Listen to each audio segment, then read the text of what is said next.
Kamu berbagi cerita sama aku yuk. Kita mulai sekarang ya.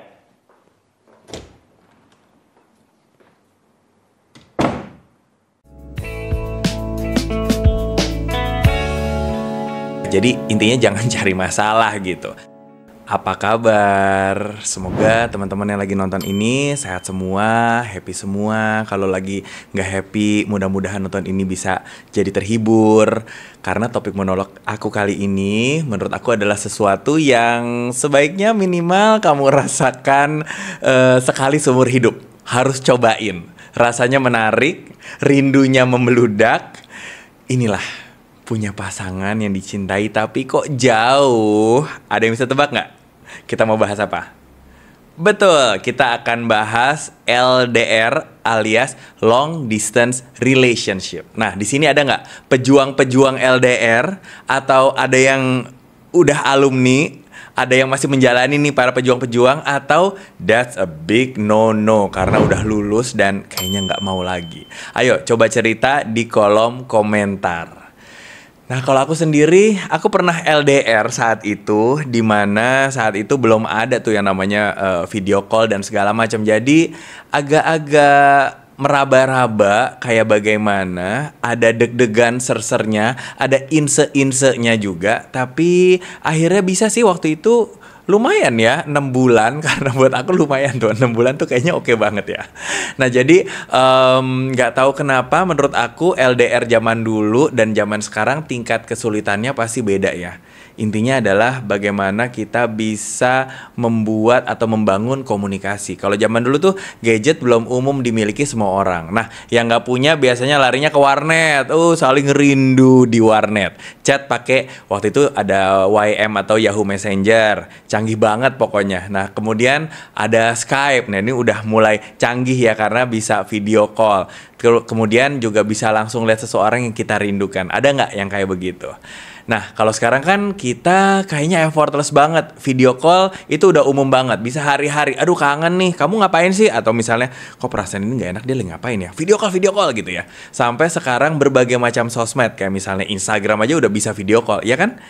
Dan misalnya lagi anniversary. Kalau zaman dulu kayaknya anniversary merayakannya cuman teleponan atau apa. Tapi sekarang kita bisa saling kirim makanan sebagai love language kita. Kalau dulu ya udah menahan rindu aja sampai nanti kita ketemu. Paling enggak juga misalnya kalau lagi rindu atau kangen mau merayakan anniversary, zaman dulu bikin playlist deh, rekamin di kaset atau bikin di CD atau di MP3 kali ya gitu. Dan ini sebenarnya adalah untuk menyampaikan love language kita yang berbeda-beda. Tapi banyak juga nih lagu-lagu yang mendukung LDR. Nah, ini nanti teman-teman bisa ya komen di bawah apa sih lagu-lagu yang buat teman-teman tuh menguatkan para pejuang-pejuang LDR yang pas liriknya bagian ku akan pulang atau aku merindukanmu dan segala macam. Aku makin yakin kalau ini tuh lagu-lagu LDR. Buat aku salah satu lagu LDR-an itu adalah Run. Iya nggak?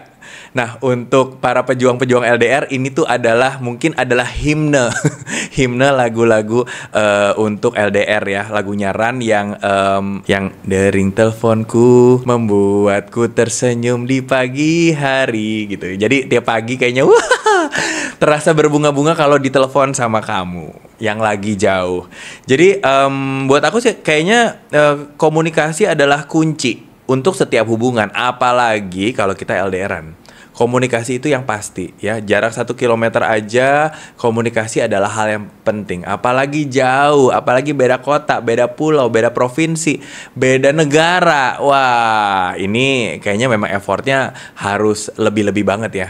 Karena dengan saling mengabari, saling ngasih tahu hari ini ngapain, kita tuh jadi merasa dekat gitu ya. Jadi merasa dekat. Tapi ini intermezzo. Aku juga punya sih hubungan yang walaupun satu kota tapi berasanya LDRan karena kita berdua sama-sama sibuk. Tapi intinya adalah komunikasi. Butuh sebuah transparansi. Dan kenapa sih butuh? Kamu tahu dong ya gimana. Karena biar kita tahu si pacar kita tuh ngapain sih, pasangan kita ngapain sih, biar kita nih yang bisa aman, bisa nyaman, dan juga bisa saling memotivasi dan saling memberikan dukungan untuk satu sama lain. Ya memang mungkin intinya adalah cerita aja sih ya, hari ini lagi ngapain, hari ini mau kemana, kemudian ngabarin misalnya aku hari ini mau ke restoran ini karena teman aku ulang tahun dan lain sebagainya. Dan di situ pasangan kita jadi merasa terlibati. Intinya tuh adalah melibatkan pasangan yang walaupun dia jauh tapi kita aku boleh nggak pergi gitu. Padahal mau pergi sih pergi aja ya gitu. Tapi kan dengan adanya keterlibatan itu dia merasa penting, dia merasa jadi memiliki andil dalam hidup kita. Mulai itu masalah-masalah di kuliah, di kerjaan dan lain-lain itu ketika kita membaginya dengan pasangan kita jadi merasa memiliki bagian di hidup kita dan itu indah banget ya. Dan mungkin juga terdengar egois nih, namun bagi seseorang yang menjalani LDR karena alasan-alasan di atas, misalnya karena pekerjaan, karena pendidikan, karena misalnya juga dia lagi ada alasan-alasan khusus atau memang karena tinggal beda kota. Nah, ini jangan sampai alasan-alasan yang memang sudah ada di awal jadi menjalani hubungannya menguras energi. Karena kan kita udah tahu ini hal-hal tersebut di awal pacar kita jauh karena apa. Ini juga yang sebaiknya dipertimbangkan ketika menjalani hubungan LDR. Jangan nanti di tengah-tengah kamu sih ini, kamu sih itu ya. Jadi intinya jangan cari masalah gitu. Dan hubungan LDR ini sebaiknya tidak membebani secara jarak karena ini kan sudah menjadi komitmen bersama ya. Jadi supaya yang kita sayangi fokus menjalankan misinya. Jadi yang bekerja jadi fokus, yang belajar jadi fokus gitu.